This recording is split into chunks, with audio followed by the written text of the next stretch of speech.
Hello everybody and welcome back to Let's Talk Man United YouTube channel. I'm going to keep this one short today. I just simply wanted to talk about a topic that's come up as of today. And it's Tahith Chong. I mean, where do you stand on it? Tell me in the comments. I just wanted to share my views on it because I personally think there's so many Manchester United fans out there who are talking rubbish essentially, because I think Chong hasn't had this easy. People say, right, he's not scored, right, he's not performed. But has he necessarily had it easy? I'll be getting into it in just a moment. But first of all, I'd just like to reiterate that the support on the channel has been incredible. Obviously, that's via YouTube and the Instagram account. You can follow that at Let's Talk Man United. Daily stories, daily posts, interaction. So do get over on the Instagram page if you haven't already, and give it a follow. But yeah, let's get into the Tahith Chong dilemma. I mean, if you are unaware of what's happened, essentially Tahith Chong, it looks like he won't be renewing his deal at Manchester United, which does expire in the summer. So your first instinct is, well, he clearly doesn't want to be at the club. But if you delve into it a bit deeper, there's more to a story than this, because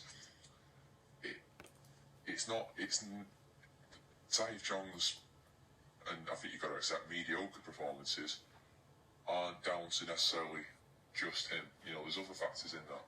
So first of all, I'd just like to say that Tahith Chong is 19 years of age, right? So people having a go at him, saying his performances have been inconsistent, his performances haven't been good enough.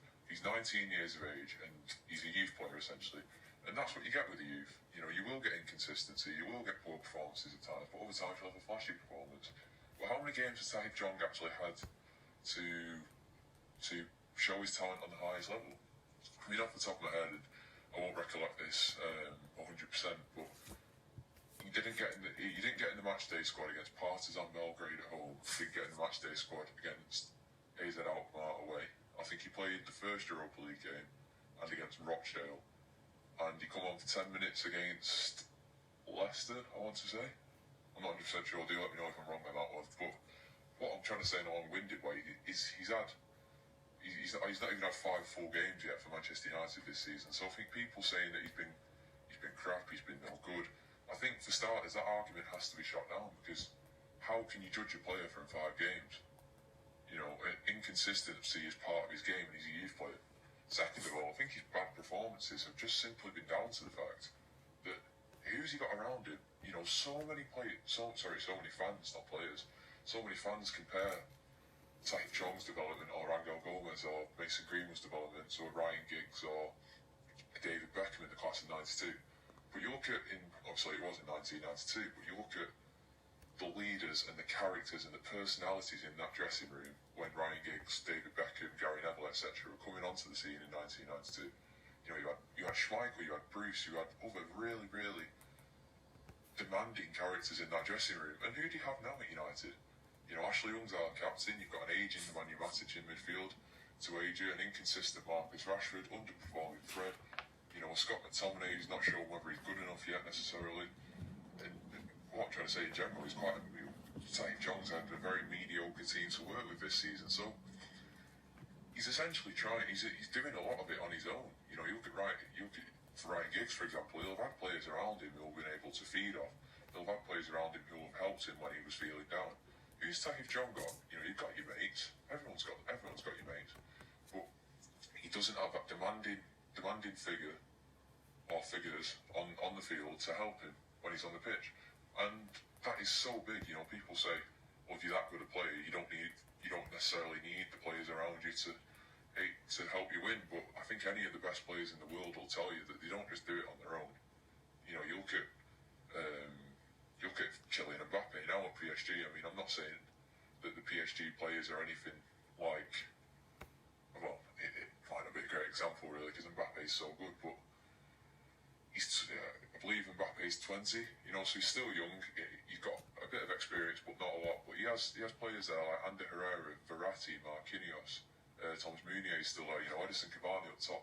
He's got players around there who are commanding. Not necessarily the most commanding or the most leader-like, but he's got players around him who can nurture him through his early stages of his career at PSG. Tahith Chong, he's coming up to 20. Who's he got around him? He doesn't have anyone, and I think that's such a huge factor Thirdly, I think you've got to point out that Tahith Chong has not yet developed as a player. You look at Ronaldo when he comes to United, he was absolutely as thin as a twig.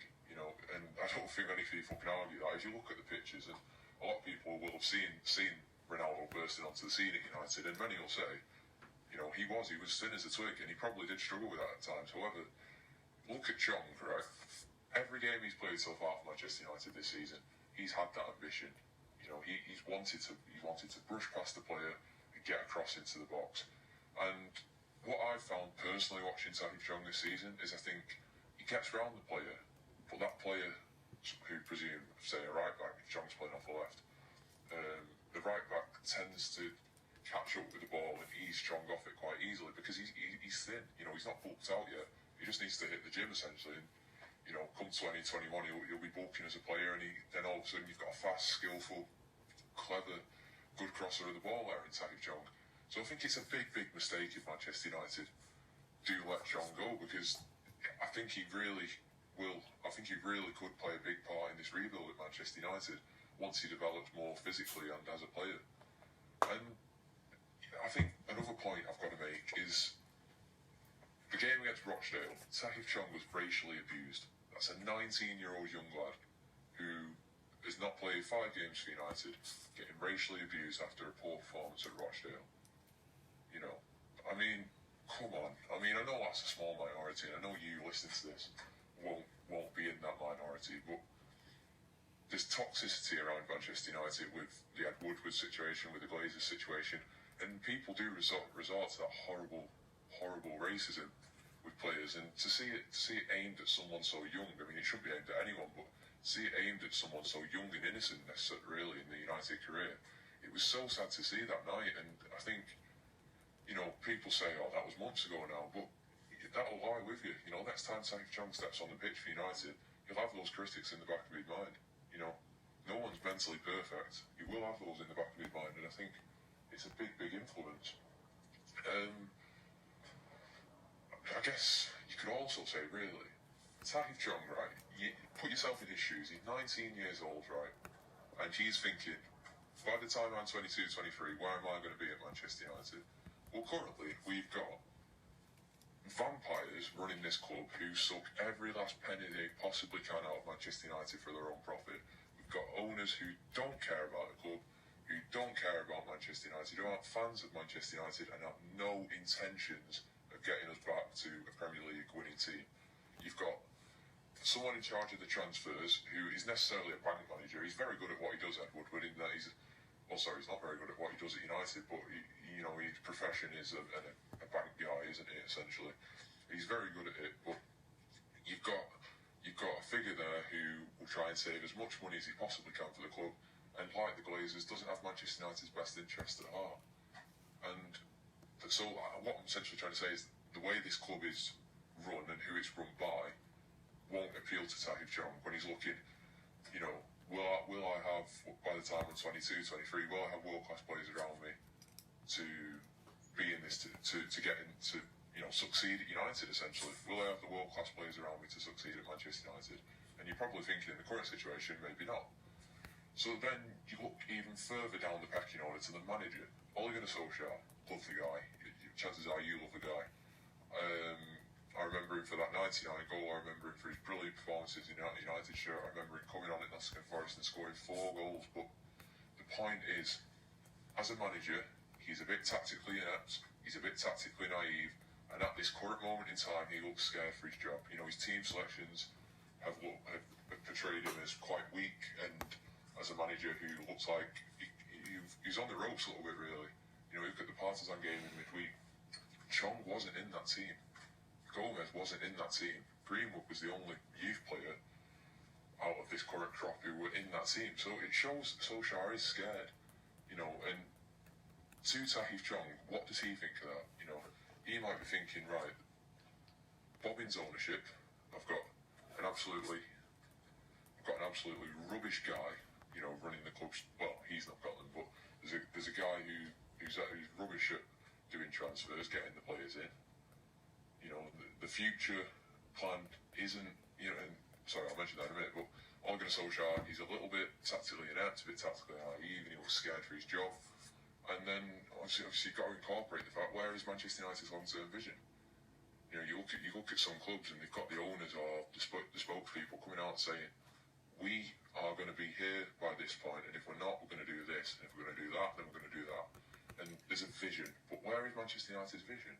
You know, we all say, if a rival fan come over to you tomorrow and said, hey mate, what do you think about your club's vision? Where will you Manchester United be in 5 years' time? Could you answer that confidently? Because I know I couldn't. You know, the good side of me is thinking, you know what, I think United will be back challenging in a few years' time. I think we'll be the biggest club in England again, and I think Manchester City and Liverpool will be a distant memory. My other side's saying, we've got terrible ownership, we've got a manager who can be a bit tactically naive, and even in the worst case scenario, they wouldn't get rid of the manager because he is a smokescreen for their errors. So perhaps maybe we're not challenging for a title. You know, there's no certainty around where Manchester United are going to be in 10 years. Sorry, not 10 years, that's a bit too far. In about 2, 3, 4, 5 years' time. So, I mean, this video is now running into 11 minutes. I didn't want to keep you long, but what I'm trying to say is, for Chong, he's in a very, very pressurised environment in that there's not necessarily a clear vision at Manchester United. He won't know where he's going to be by the time he's 22, 23. You know, some fans are very toxic towards him, and he's not necessarily got the players around him to build. And I don't think I actually mentioned this at the beginning, but the club that are rumoured to be interested in Chong on a pre-contract expiry signing are Juventus. I mean, if you're Chong now, and if you were Chong now and I just told you all those things, and then Juventus come calling, Juventus, where Cristiano Ronaldo, Matthias de Ligt, Gianluigi Buffon, Leonardo Bonucci, Giorgio Chiellini, Pjanic, Ramsey, all these big players play, then you're thinking, I've got a club here who are in disarray, absolute disarray, who won't be challenging for league titles and Champions League titles until I'm heading towards 25.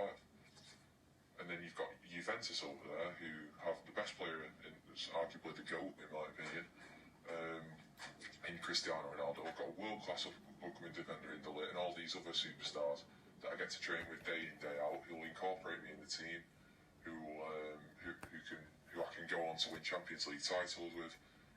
You know, I mean, obviously I've got a loyalty to United, so I'd stick with United if we were in financial disarray, relegation.